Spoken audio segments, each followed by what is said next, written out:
Dalam rangka mendominasi peradaban kufar, umat Islam hendaknya berlomba-lomba menjadi hamba Allah, menjadi karyawan Allah, menjadi pegawai Allah Subhanahu wa Ta'ala.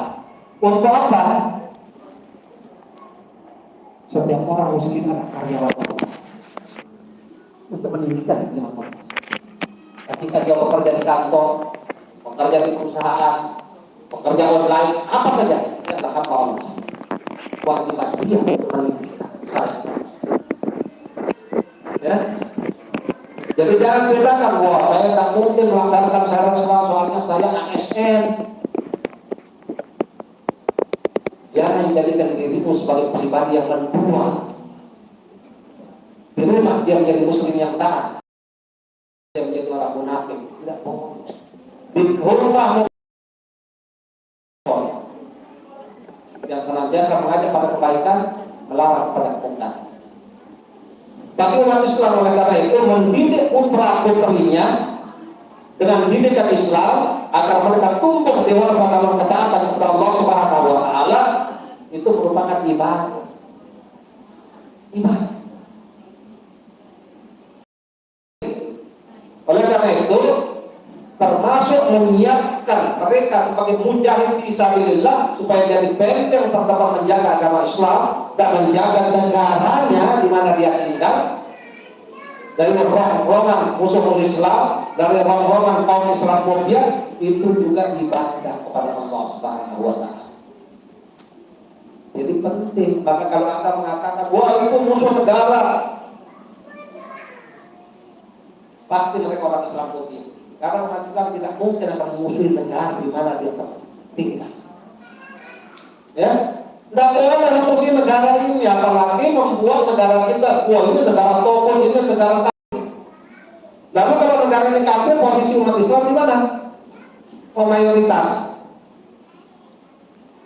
Ini banyak salah pemahaman dari saudara-saudara kita yang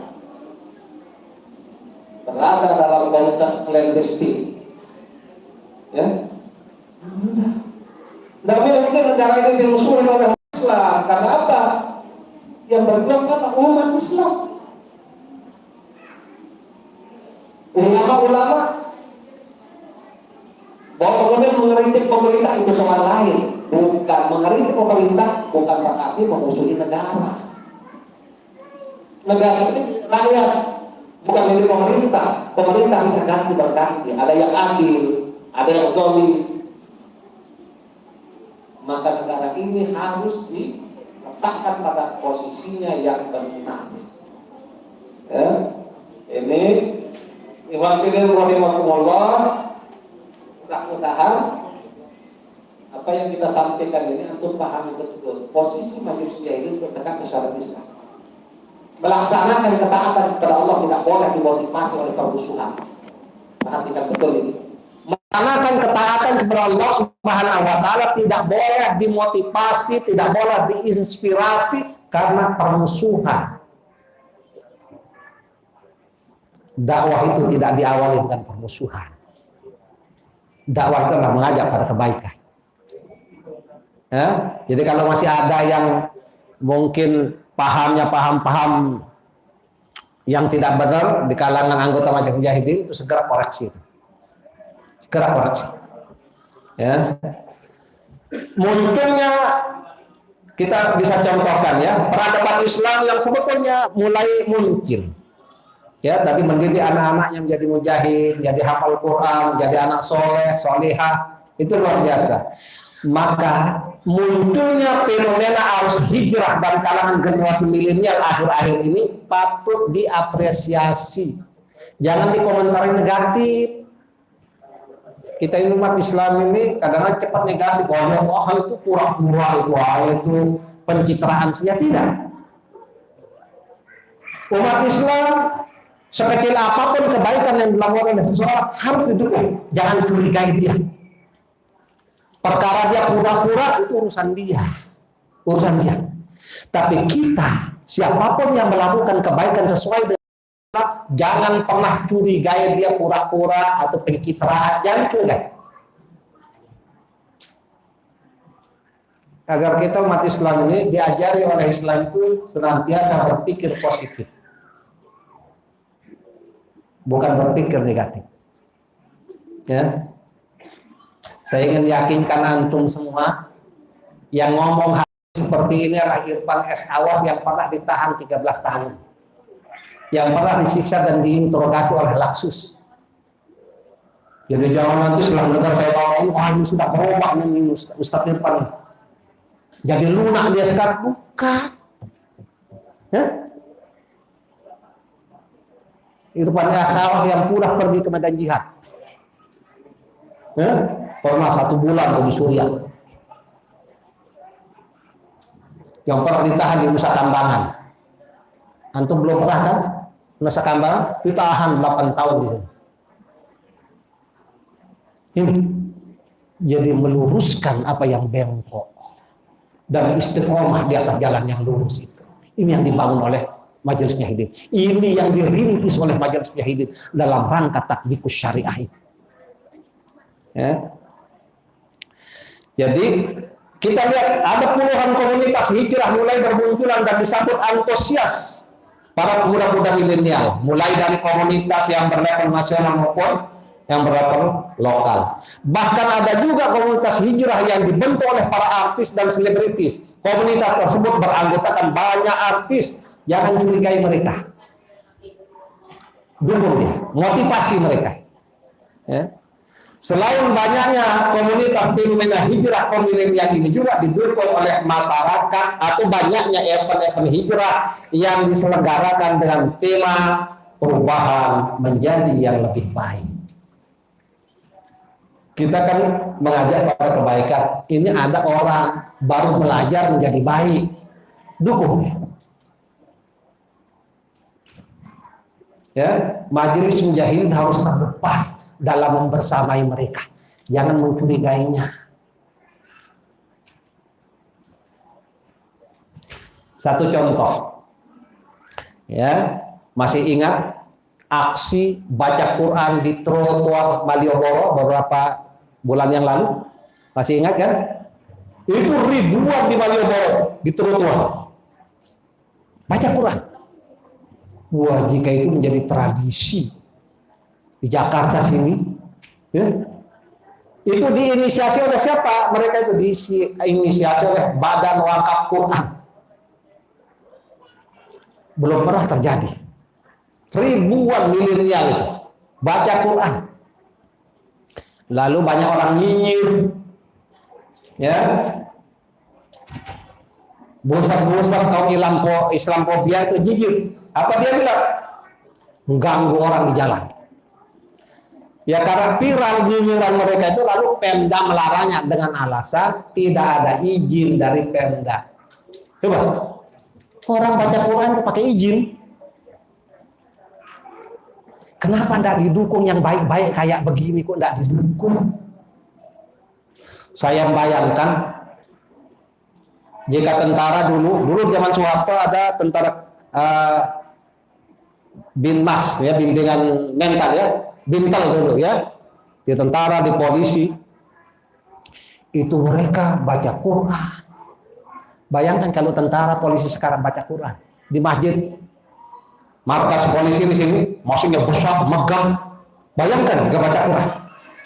Nggak usah dicurigai mereka baca Quran.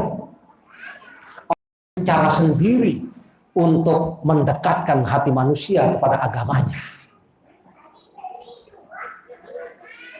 Ya. Nah, mestinya orang-orang kayak begini baca Quran di trotoar itu diapresiasi oleh pemerintah, jangan dicurigai. Bandingkan misalnya tadi yang saya sebut Citayam Fashion Week. Bayangkan ketika mereka adakan di sini, yang datang siapa? Anggota DPR datang, pejabat-pejabat pada datang. Padahal mereka lenggang-lenggu di situ. Aneh juga itu. Ya. Mereka berpakaian ala LGBT, ya, jalannya kayak begitu. Ini mau jadi apa masyarakat? Untung saja segera di stop sekarang ini, ya. Untung segera di stop dia.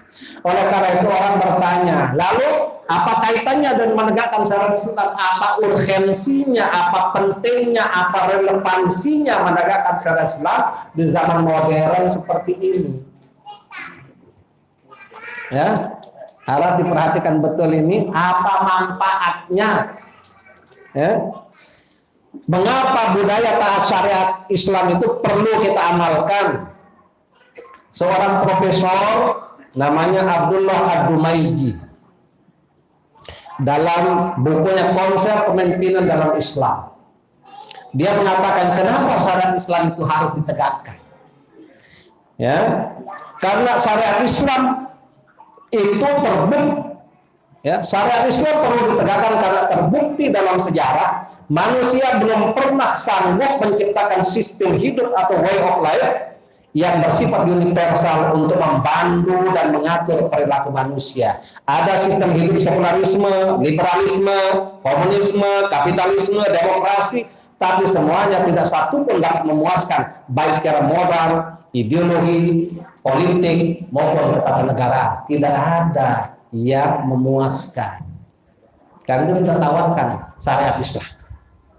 Ya, tawarkan syariat Islam ini. 5 menit lagi, ya. Ini makalah segini masa setengah jam, ini sudah ada 1 jam belum ini? Belum tentu saya datang ke Jakarta lagi karena belum bisa naik pesawat sekarang, ruwet itu naik pesawat, ya, naik kereta juga ruwet, naik mobil capek, ya. Naik mobil kemarin 8 jam capek, ya, harus istirahat, tidur dulu gitu ya. Ini kalau sudah tua, karena itu yang muda-muda ini yang harus semangat. Saya masuk penjara umur 24 tahun. Ya. Kalau soal nekat keberanian itu sudah tuntas lah zaman itu. Karena itu saya sampaikan kepada antum semua ini pengalaman hidup saya seperti ini dalam bentuk makalah seperti ini. Ya. Dengan harapan itu tadi jangan ada nanti wah ini sudah berubah ini. Udah lebih lunak ini. Ya. Baik, saya akan percepat. Ya. Saya baca bagian terakhir saja kalau begitu. Jadi syariat Islam sekarang ini, umat Islam yang ingin menegakkan syariat Islam selalu dicurigai. Musuh Pancasila, musuh NKRI. Ternyata hari-hari sekarang ini terbongkar kedok mereka musuh NKRI yang sesungguhnya kita temui. Ya, dulu kita selalu dituduh radikal, anti NKRI, anti Pancasila. Tapi hari ini kita menemukan bukan orang Islam yang anti NKRI, yang anti Pancasila, tetapi orang yang selama ini mengaku sebagai pembela Pancasila. Dialah musuh Pancasila yang sebenarnya. Apa buktinya? Ya, nah itu dulu pernah kita buat tulisan Pancasilais munafik. Baca lagi tulisan saya sudah beredar itu, Pancasilais munafik. Apa buktinya? Kita kok berani menuduh orang begitu? Buktinya apa? Rumusan rancangan undang-undang yang dibuat oleh fraksi PDIP yang ingin merubah Pancasila menjadi Ekasila, merubah ketuhanan yang Maha Esa menjadi ketuhanan berkebudayaan, itu bukti orisinil. Oh ternyata mereka tuh yang anti Pancasila selama ini. Pancasila yang sudah baik begini mau dirubah. Bukan FPI, bukan HTI, bukan Khilafatul Muslimin, bukan Majelis Mujahidin yang ingin merubah. Nah. Karena itu untuk melengkapi pemahaman kita ini dalam Majelis Mujahidin kaidah baru. Ya, ketika kita dituduh anti Pancasila kita bilang siapapun yang ingin memahami Pancasila secara benar haruslah mengikuti sudut pandang para perumus Pancasila itu sendiri. Para perumus Pancasila itu mengatakan apa? Mereka bilang dasar negara ketuhanan yang Maha Esa tidak bisa dimaknai lain kecuali tauhid kepada Allah. Itu diucapkan oleh Muhammad Hatta. Lalu Muhammad Hatta mengatakan, saya yang mengusulkan perubahan dari Piagam Jakarta yang 7 kalimat itu menjadi ketuhanan yang Maha Esa, itu saya yang mengusulkannya. Dan keyakinan kami ketika itu bahwa ketuhanan yang Maha Esa itu artinya tauhid kepada Allah. Ya. Lah kalau itu pemahamannya, tidak ada yang salah. Itulah sebabnya Ustadz Abu Bakar Bashir belum lama ini ikon radikalisme di Indonesia. Perhatikan, ikon radikalisme bahkan terorisme di Indonesia. Saya perlu sampaikan kepada antum semua ini. Tidak akan ada orang lain yang menyampaikannya lagi selain saya. Ya, beliau berpidato. Orasi dia di rumah Joglo Solo, rumah tempatnya Ustaz Somaril Sakur, selama depan umum. Namanya rumah Joglo, ya rumah Joglo ya. Dakwah Sakinah, dia di situ. Isi ceramah beliau itu, ya agak lambat, doa kita apa ya? Ini penting ini. Beliau mengatakan, dulu saya berpikir Pancasila itu adalah musyrik.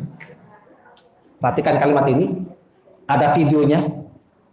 Ya, dulu saya berpikir Pancasila itu musyrik, tapi setelah saya pikir-pikir, tidak mungkin para ulama dulu ingin menjadikan dasar negara Republik Indonesia adalah kemusyrikan. Itu tidak mungkin. Coba bayangkan. Luar biasa. Saya tidak percaya. Masa beliau ngomong begitu? Mungkin salah dengar. Saya minta Ustaz Somaril Sakur, Sekjen Majelis Mujahidin, datang wawancarai beliau. Dia minta ke saya apa yang perlu ditanyakan. 2 hal saja tanyakan. Perubahan pola berpikir seperti itu dari diri beliau sendiri atau tekanan orang lain. Tekanan intel misalnya, dari diri saya sendiri. Pertanyaan kedua, Ustadz berpikir seperti itu ketika masih di dalam penjara atau setelah bebas? Sejak masih berada dalam penjara. Luar biasa. Dalam hati, kenapa Ustadz terlambat berpikir seperti itu? Mujahidin sejak 2000 ketika dideklarasikan sudah begitu berpikirnya. Ya, yang mau tahu videonya itu tanya itu Ustaz Somaril Sakur. Ada video. Ini bukan ungkapan basa-basi. Ini ada aparat juga dengar ya. Jadi sudah ikon radikalnya di Indonesia sudah ada. Maka kalau ada sekarang aparat keamanan menuduh umat Islam gerakan Islam radikal, kita bisa berkata Andalah sesungguhnya yang radikal. Bukan radikal Islam. Atau radikal demokrasi, atau radikal sekuler, atau radikal komunis. Yang kedua, ikon radikalisme di Indonesia adalah Khalifah Khilafatul Muslimin. Dari Mabes beberapa hari yang lalu datang ke Jogja, bertemu dengan saya. Salah satu ditanya, bagaimana Pak Majelis Mujahidin terhadap Khilafatul Muslimin? Saya bilang, sia-sia aparat keamanan menangkap beliau, tidak ada gunanya. Beliau sekarang sudah tua. Dan tidak satu pun perbuatan jahat yang merugikan bangsa Indonesia yang dilakukan selama Khilafatul Muslimin berdiri. Buktikan, mana ada? Tunjukkan satu saja. Lalu untuk apa mereka ditangkap? Anda tahu, beliaulah yang mengucapkan kata-kata dalam satu wawancaranya. Saya belum verifikasi kepada beliau. Mudah-mudahan Senin besok rencana mau bertemu dengan beliau, silaturahim ke Polda sini. Saya mau tanyakan itu. Ucapan beliau dalam surat kabar Lampung Pos kalau nggak salah itu, ya 4 hari sebelum beliau ditahan, dia mengatakan, Khilafatul Muslimin itu bukan anti NKRI, bukan anti Pancasila. Siapa yang tidak setuju dengan NKRI dan tidak setuju dengan Pancasila itu berdosa dan masuk neraka. Siapa yang pernah berani ngomong seperti ini? Siapa yang pernah berani? Aparat mana yang pernah berani ngomong begini, yang selalu nuduh-nuduh kita radikal? Apa PDIP pernah berani ngomong seperti ini? Apa komunis di Indonesia pernah berani ngomong seperti ini? Kata pejabat yang dari petugas yang dari Mabes yang bertanya, ya mungkin itu bagaimana kalau itu pura-pura? Omongan itu. Kalau itu pura-pura sekarang dia ditahan. Anda wawancarai dia, minta penyidik itu wawancarai dia di video tentang omongan dia itu, silakan jawabannya. Apa jawaban beliau nanti? Karena ditahan. Jangan saya yang Anda suruh. Saya kan diminta bagaimana Ustaz sebagai tokoh masyarakat menghimbau anggota Khilafatul Muslimin supaya keluar dari Khilafatul Muslimin. Bukan saya, itu bukan tugas saya bilang. Khilafatul Muslim tidak perlu dibubarkan. Yang perlu Anda lakukan, luruskan apa yang Anda pandang bengkok kepada mereka. Tidak perlu dibubarkan. Jadi dua ikon radikalisme sudah menyampaikan pandangannya di akhir hidup beliau. Ya, karena itu antum jangan masih dengan berpikir stigmatis. Wah, kalau kita pakai nama Majelis Syahidin masyarakat takut, itu berpikir stigmatis. Padahal yang takut antum. Ya, orang lain diperalat bilang takut. Ini berubah sekarang. Sudah dari dulu ya kita sampaikan pada anggota mujahidin, jangan takut. Majelis Mujahidin punya argumentasi konstitusional dan punya argumentasi syariah untuk menyampaikan perjuangannya ini. Jadi bukan perjuangan abal-abal. Ya. Yang kedua, bukti tadi bahwa yang radikal itu adalah mereka yang selama ini mengaku cinta Pancasila. Bukti kedua, Saiful Mujani survei belum lama ini.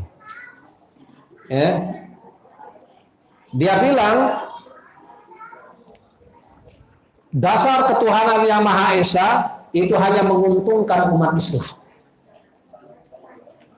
Ya. Lalu dia mengatakan gara-gara ketuhanan yang Maha Esa ini, ya, dalam survei itu dia melacak seberapa setuju atau tidak setuju masyarakat dengan 3 pendapat yang muncul. Nah, saya tidak perlu sebut kesimpulan dia mengatakan begini.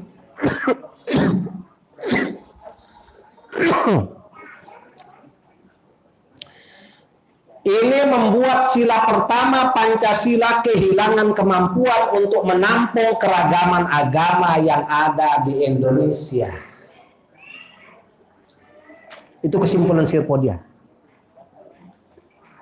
Saya komentar. Jika kita menggunakan logika mereka yang selama ini siapa yang ingin menegakkan syariat Islam, sana pergi ke Arab. Jika kita gunakan logika mereka itu, kita bisa mengatakan sekarang bahwa si pembuat survei dan yang sepaham dengan dia, dengan logikanya ini, kalau kamu tidak setuju dengan ketuhanan yang Maha Esa menjadi dasar negara Republik Indonesia, silahkan minggat ke Cina sana. Kamu percaya itu menjadi orang komunis.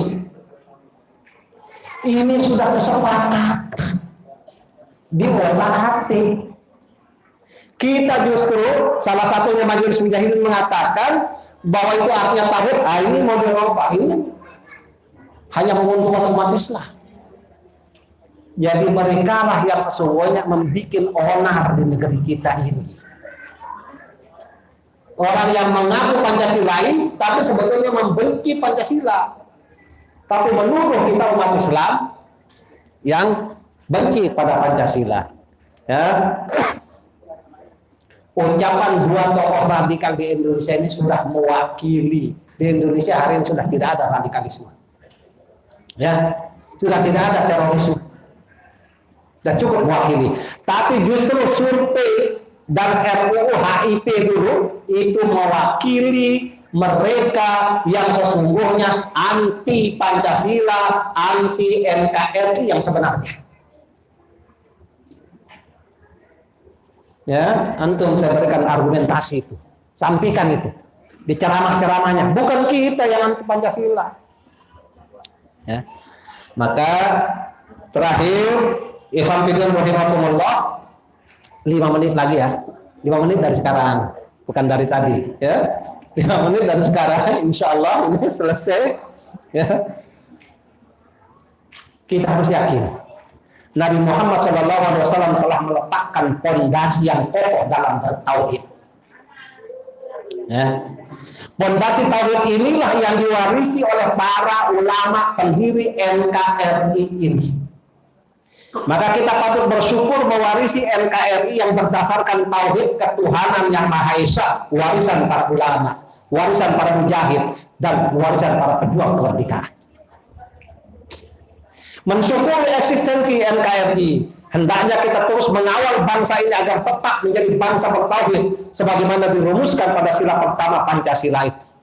Sebab ternyata masih terdapat sisa-sisa PKI yang bermimpi melakukan kudeta konstitusional, ingin merubah Pancasila jadi Ikasila dan mengganti dasar negara ketuhanan yang Maha Esa menjadi ketuhanan berkebudayaan.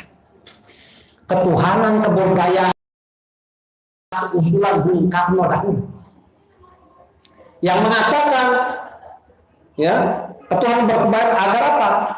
Karena orang yang menyembah batu pun dia juga bertuhan. Nah, maunya Pancasila yang kayak begini ini mau dilestarikan dengan mengatakan kita harus yakini bahwa Pancasila, hari lahir Pancasila itu 1 Juni 1945.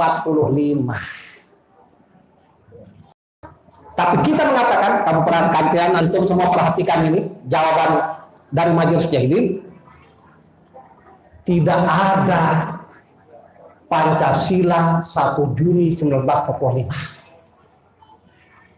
Ya, tidak ada Pancasila 1 Juni 1945. Pidato Bung Karno tentang Pancasila memang ada, pidato Bung Karno. Tetapi ketika itu bukan hanya Bung Karno yang menyebut Pancasila, sejarah menyatakan termasuk Muhammad Yamin pun juga menyebut Pancasila ketika itu. Tapi tidak disepakati oleh DPU PKI. Yang disepakati justru Piagam Jakarta. Yang kemudian setelah Indonesia merdeka tanggal 17 itu dirubah menjadi ketuhanan yang Maha Esa. Ini Pancasila yang benar. Ini ada yang merubah. Sayang pemerintahan sekarang ini kok tidak memberikan sanksi terhadap mereka ini. Kenapa? Kok malah yang dibubarkan yang dibubarkan FPI, yang dibubarkan HPI, yang dibubarkan Khilafatul Muslimin, yang membuat ini. Ya. Ini, kok udah ada airnya ini, kosong. Ya, ini mau minum kosong ini. Ya, baik. Maka sebagai generasi yang lahir pasca kemerdekaan, tugas kita adalah meneguhkan eksistensi NKRI dengan tidak membiarkan asing maupun asing mendominasi kehidupan negara. Rakyat negeri ini jangan terus-menerus menjadi keledai demokrasi yang ditipu. Janji-janji bohong, kaum oportunis, politisi oportunis setiap 5 tahun sekali. Ya, jangan kita dijadikan sasaran menjadi keledai demokrasi. Keledai demokrasi itu maksudnya apa? Udah berulang kali terjebak dengan jargon demokrasi, masih juga diulang keledai itu. Karena itu selalu dibahas kan, jangan jatuh pada lubang yang sama. Nah, keledai itu tidak peduli itu. Ya, ini keledai demokrasi. Sudah tertipu atas nama demokrasi berulang kali. Masih juga digunakan itu keledai. Ya. Oleh karena itu kita terus berharap dan berjuang agar tiba saatnya nanti NKRI dipimpin oleh pemimpin yang amanah, pemimpin yang bertakwa kepada Allah. Ketika bangsa ini dipimpin oleh pemimpin yang benar-benar bertakwa, maka pada saat itu nanti Allah akan limpahkan rahmatnya dari langit dan dari bumi. Saat itulah bangsa yang kita kitakan baldatun thayyibatun wa rabbun ghafur akan terwujud.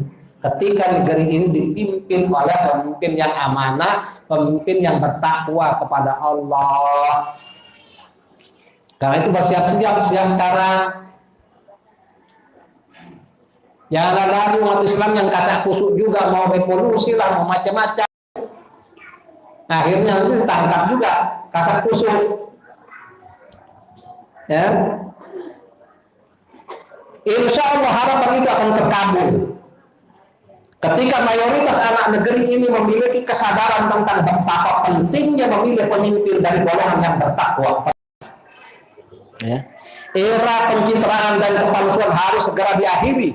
Mengokohkan eksistensi NKRI harus kita mulai dengan gerakan membangun budaya taat syariat di negeri ini. Ya, kita mulai itu. Mulai dari keluarga kita, tetangga kita, masyarakat kita, ya. Kita ajak membangun budaya taat syariat. Kalau kita bisa dakwahi orang-orang partai itu, coba mulai dari kalian. Membangun budaya taat syariat dalam partai kalian. Ya.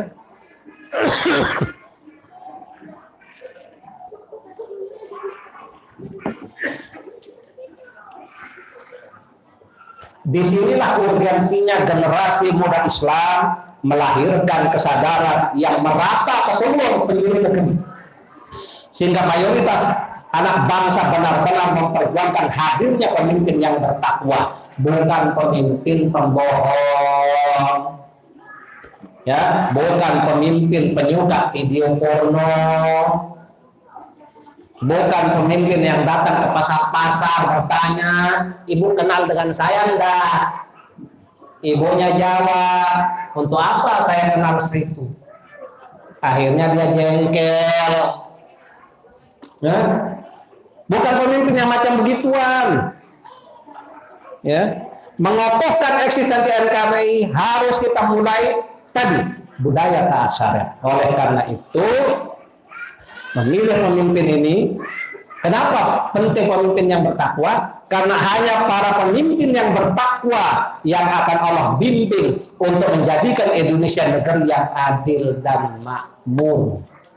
Ya, sebagaimana cita-cita kemerdekaan, hanya sosok pemimpin yang bertakwa kepada Allah sajalah dan cinta kepada Allah yang bisa mewujudkan cita-cita kemerdekaan, yaitu keadilan sosial bagi seluruh rakyat Indonesia. Ini harus diyakini. Karena itulah kita perlu berjuang. Perjuangan ini kita lakukan lehal formal, tanpa takut dan tanpa khawatir. Ya, berjuang lillahi ta'ala, sampaikan kebenaran secara terus terang. Ya, itulah yang menjadi inti perjuangan dari Majelis Mujahidin ini. Ya. Majelis Mujahidin tidak terbiasa mengutuk teman yang lain yang mungkin berbeda pendapat. Karena itu ketika saya didatangi oleh dari Mabes Polri minta supaya saya mengutuk Khilafatul Muslimin dan lain-lain, bukan menjadi tugas Majelis Mujahidin untuk mengutuk orang lain. Ya, kami mengajar pada kebaikan dan kebenaran.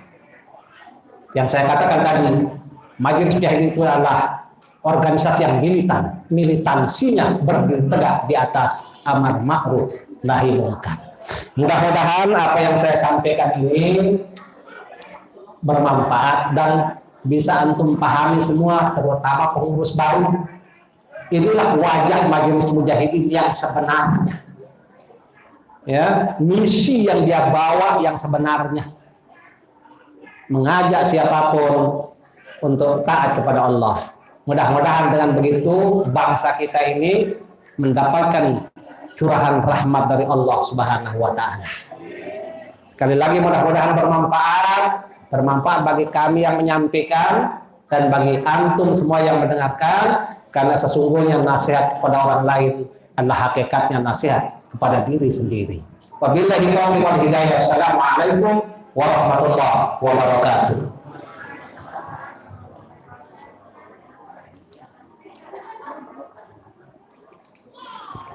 Alhamdulillah, Bapak Ibu semuanya, acara Tablik Akbar yang disampaikan oleh Allah. luar biasa. Bisa menjadi amalan buat umat muslim yang menjalankan syariat baik diri, keluarga dan masyarakat kita. Dari kami sebagai ketua panitia, mohon maaf bila selama acaranya bergulir waktunya. Mohon maaf bila ada kesalahan, keabahan, kegelapan. Dari kami burung Irian, burung Cendrawasih, cukup sekian dan terima kasih. Buat ibu-ibu yang mau langsung silakan di atas kursinya. Buat yang ikhwan yang mau berwudu atau berbeda silakan, kita akan menjalankan sholat zuhur berjamaah dan diminta untuk berfoto bersama selepas sholat zuhur nanti. Baik. Wabillahi taufiq wal hidayah. Wassalamualaikum warahmatullahi wabarakatuh.